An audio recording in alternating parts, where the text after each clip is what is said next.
Hi, this is Mike from Mike's Unboxing Reviews Now Too, and today we're going to take a look at the B350M Pro VDH from MSI.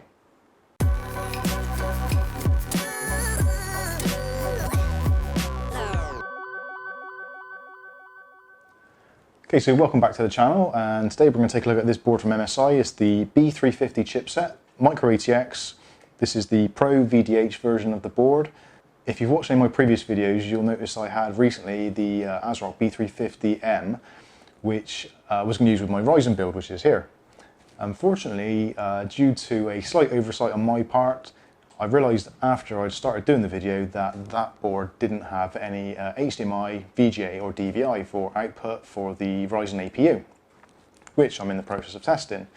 So I've had to go and order this board to try and remedy that. Now I wanted to stay around the same sort of price point, around £60 to £70 UK, and this one has come in at about £65, and hopefully this is going to allow me to start using the APU, do a little bit of overclocking, and make the most out of that chip.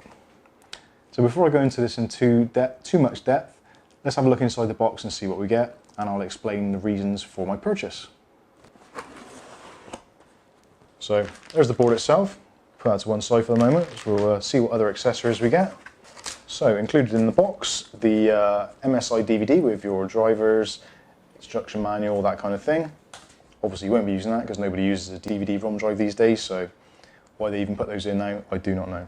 Also we get a thank you for choosing MSI, get your quick installation guide, a rather small but detailed Pro Series instruction manual user guide, multi-language.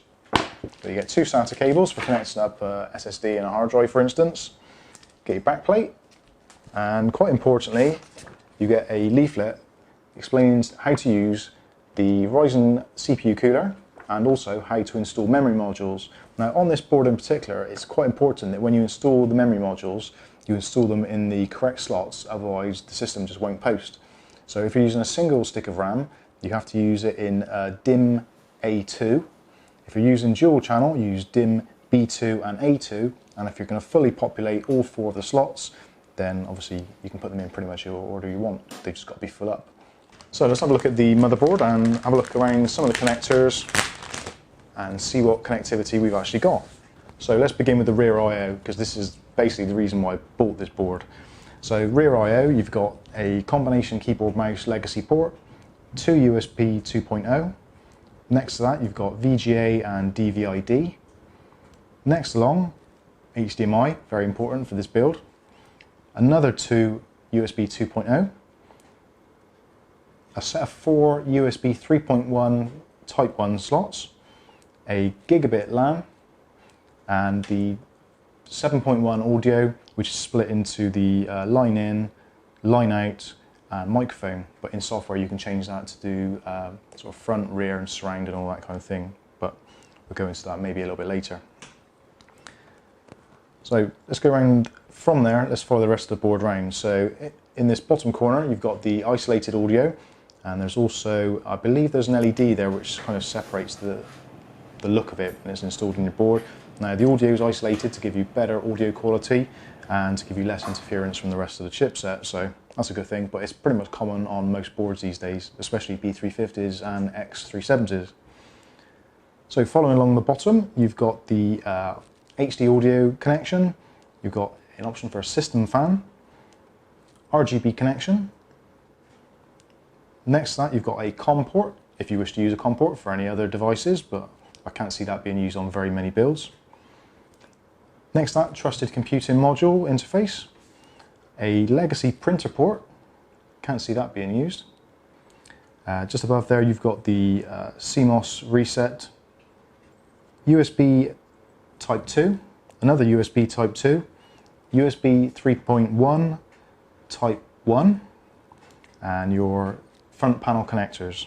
So that's your front I/O, power LED, hard drive LED, reset switch and power switch. Now moving up through, you've got a sideways mounted SATA port, two of those, and two straight on SATA ports.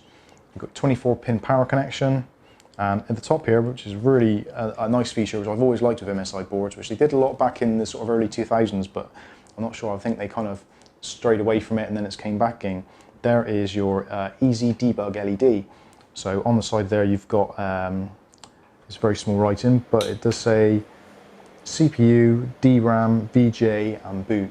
So as it's going up through the post process, those lights will illuminate. If you get all 4 lights illuminated, you're good to go.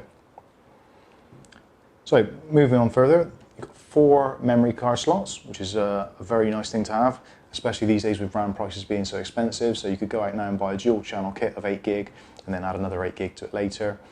Dual channel obviously does favour the Ryzen processors and the Ryzen APUs in particular. Moving on further, you've got a CPU fan header, and coming up to the top you've got a 8-pin P4/P8 connector for power. Now again, that's another nice addition. The ASRock AB350 Pro 4, which I was looking at getting, although has extra RGB connections, the power connection is only a 4-pin connector. So due to the fact that we're going to be trying to do some overclocking on this board, having the extra power delivery to the CPU and APU hopefully will pay dividends. Going back up to the top now, or the side rather, you've got a rather nice heatsink to keep the VRMs nice and cool. All the chokes are solid on this board, so longevity hopefully should be pretty good. There's also a system fan header there, so if you want to add more than one fan is a very nice thing. A lot of these AB350 boards you find have only got a CPU fan header and one system fan header, which in a lot of these kind of overclock builds you're going to want fans front and rear, so the more fan headers you've got the better in my opinion. So moving on down, you've got a armoured PCI Express 16 port, so for extra heavy graphics cards you've got a little bit more support there actually in the slot.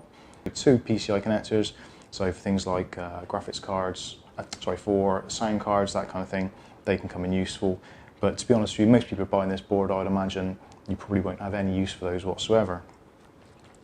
Coming over to the side, you've got the M.2 turbo slot, which is NVMe compatible, and will take 3 size drives. So that's pretty much everything on the board I can think of. The only other thing which this board does have is it's got sort of a backlit LED, which I believe works in conjunction with the LEDs around by the audio connector. So let's flip around to the back of the board.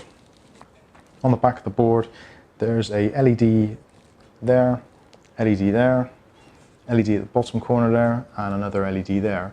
Now I've seen a lot of promotional sort of material where the LEDs have just shown up white.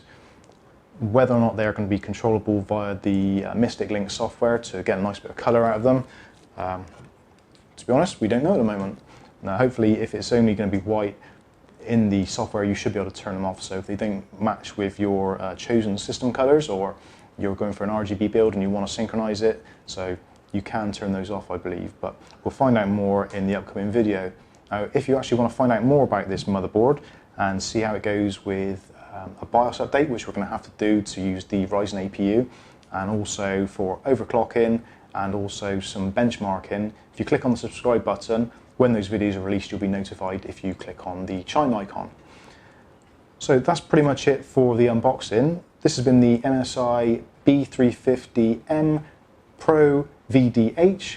I've been Mike, this is Mike's Unboxing Reviews and How To, and we'll hopefully see you again in the next video. Thanks for watching.